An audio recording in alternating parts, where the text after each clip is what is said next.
こんにちは。ひろちゃん農園のひろちゃんです。3月に入りまして半ばになりましたので、まだ半ばにはならんか。9日。今日9日ね。玉ねぎを今の状態をちょっと見てみたいと思います。昨年の3月中頃に消石灰の上澄み液をかけたかなと思っていますが、玉ねぎの状態によってどういう手立てをした方がいいのかっていうのを見ていきたいと思います。まずこちらのソニックの横の玉ねぎを見ていただきましょうか。ソニックの横の玉ねぎ。あ、違う。エンドウの横のソニックっていう玉ねぎを見ていただきましょうか。じゃらんぽらん言いますね。この一列に植えています。一列に植えるというか、この一畝のソニック5列に入ってますかね。一畝にこれが全部ソニックっていう品種の早生だったと思います。玉ねぎです。玉ねぎがすごく順調に太ってまして、元もかなり大きくなってきつつあります。玉が大きくなってるんではないかと思います。ここが膨らみかけてますので、そんなにね。ちょっと気になるなというと、この先がちょっと赤いっていうのが、カルシウムが不足してきているかなっていう気はしますが、順調には育っています。こんなに順調に育ってる時はあんまりごちゃごちゃしない方がいいんですが、玉が太る時はカルシウムがちょっと不足してきますので、カルシウム分を葉面散布しようかなと思っています。このソニックを見た状態では、この去年の玉ねぎが最終的に調子が悪うて、やっぱり種がいかんかったということで結論づいたがやけど、今年はソニックとか、南国早生とか、ちゃんとした無名じゃないブランドの玉ねぎを使うたがやけど、去年はすごい玉ねぎがねえて、立ち上がらずにこの葉っぱがリン酸が足りんろうか、なんか肥料が足りんろうか言いながら、手立てしたような気がするがやけど、最終的に品種の問題やったがやけど、今はピンと全部立っちゅうね。もっとも太り周りがね、こんなにほらもう玉ねぎが大きくなりつつあるやん。ほらもう太り始めたき。こうなってくるとカルシウムがどんどんこれからいるようになってくると思うがよ。そうすると有機石灰とか卵酢なんか、有機石灰とお酢で溶かした分のカルシウムをかけるとどんどん良くなってはくると思うけど、こんなに順調に育ってる時はあんまりごちゃごちゃいろんなことをしない方がいいですので、葉面散布で卵酢をちょっと作ったのがあるので、それを切りに葉面散布しようかなと思ってます。で向こうの玉ねぎをもう一度見ていただいて、別のとこ、南国早生です。こちらが南国早生です。これは3畝とも南国早生。ここがソニック、向こうのソニックの残りをここに植えたので、あとは南国早生です。ここもだいぶ立ってきてるので、ここも元が太りかけちゃうし、ここら辺がちょっと小さいかなと思うけど、それもここだけっていう感じでかけてもよかったけど、かけろと思いつつようかけてない。ここだけちょっとちっちゃいね。どうやろう、苗が小さかったき。他は向こうと変わらんか。こっちはこの辺は向こうよりちょっと大きいかもしれない。周りが、でも葉がねえよ。こっちはちょっと向こうよりはねえちゅうね。これは原因はわからんが。私が液肥かけすぎたかもしれん。太らそうとしてけどこっちの方が緑もちょっと薄いか。薄いの。品種かもしれん。そっちのソニックは同じようにかけちゅき、色濃いやろ。そこのそうよね。こっちは濃いね。1メーターぐらいだから、品種によるかもしれんね。こっちのソニックはちょっと緑色が濃い。でも南国早生は薄いや全体に。でも周りは太いし、葉が練るということは窒素が十分にあるき練るがやき。だから肥料が足りんというわけではないと思うき。これも卵酢でちょっとカルシウムを補っていこうかな。だから品種によっても若干違いは出てくる。違いが出てくるき、うちのやつを見て同じような感じの手立てをしてもちょっといかんとこあるかもしれない。品種によってね。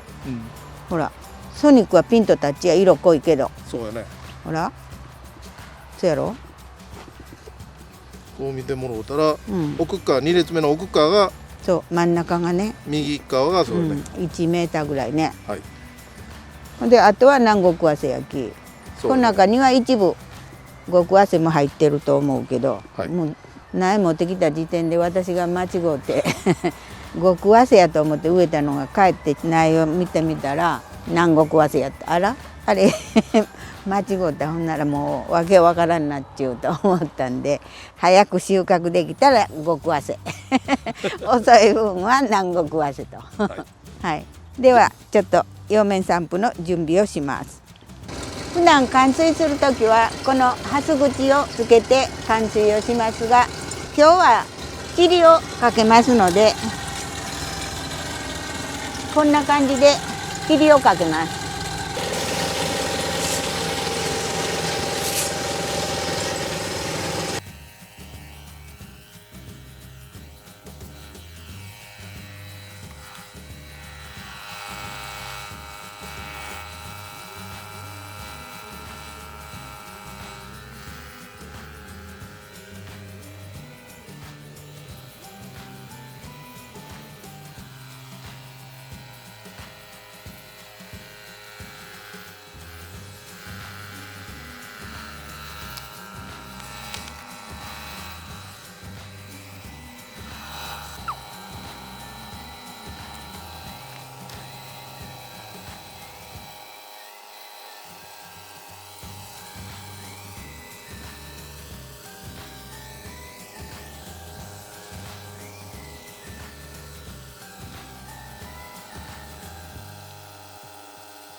先ほど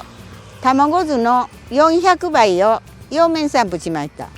ハスの口でつけるときは灌水ですが、ジョロの先をつけたような感じで株元にたっぷりとかけます。でも今日は葉面散布ですので、霧状にして葉っぱに霧でひっつけることによって葉っぱの方から吸収をされるというやり方をしました。粒子が小さいことによって流れ落ちずに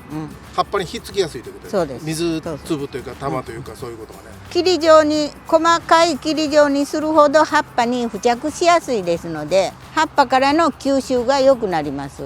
同じ霧状でももうかなりこう馬力をかけて飛ばすと粒が大きいですので、ひっついてても下に流れ落ちますので、柔らかい霧状にしてゆっくりと葉っぱにくっつけるような飛ばし方をしました。そうすることによって吸収がかなり良くなると思います。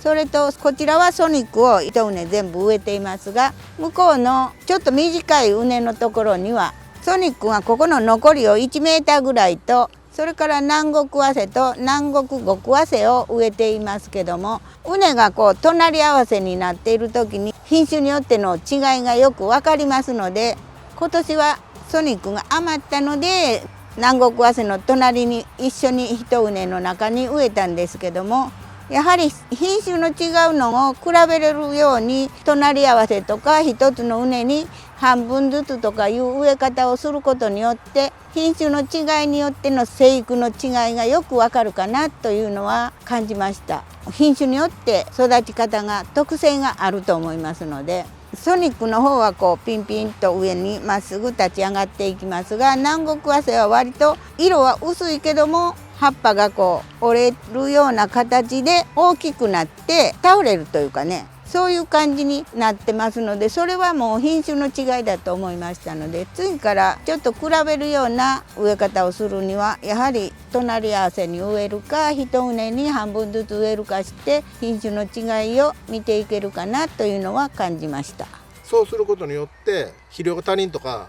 リン酸が足りんとかいうのをどうやろうと思った時に、順調にいっちゅうやつがあったら、同じようにやっちゅう、これは品種の違いやっていう判断ができるということよね。品種によってその同じ一畝に違うのを植えてたら、この品種は窒素が多くいるのかなとか、この品種は窒素は少なくていいのかなっていうのが見てわかると思いますので、そういうところも気づけてよかったかなと思います。生育の参考になるわね。その追肥の参考にね。最後までご覧いただきましてありがとうございました。よろしかったらチャンネル登録をお願いします。いいねボタンもお願いします。どうもありがとうございました。2個。4月は小石灰かかき殻石灰を振るやつを玉ねぎに、そうしようかなと思っています。それをまた動画で上げるんですね。はい。4月にはかき殻石灰を頭からこうかけていきたいと思います。粉を。はい。ありがとうございました。2個。玉ねぎがすごく順調に太ってまして、元もかなり大きくなってきつつあります。玉が大きく早く収穫できたら極早生遅い分は南国早生とはい